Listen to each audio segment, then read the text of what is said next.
حضور تاجدار کائنات صلی اللہ علیہ وآلہ وسلم نے ارشاد فرمایا، جو شخص یقین کے ساتھ صبح کے وقت سید الاستغفار پڑھ لے اور اسی دن شام سے پہلے فوت ہو جائے تو وہ جنت میں جائے گا، اور جو شخص شام کے وقت سید الاستغفار پڑھ لے اگر اسی رات فوت ہو جائے تو سیدھا جنت میں جائے گا۔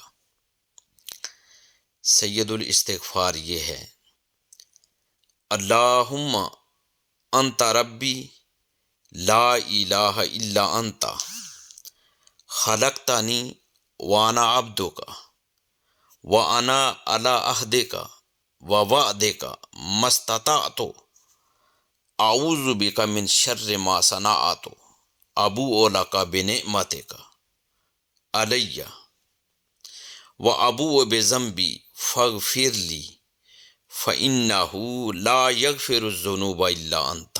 دین کی بات پھیلانا صدقہ جاریہ ہے، ثواب کی نیت سے ویڈیو کو شیئر ضرور کیجیے۔ جزاک اللہ۔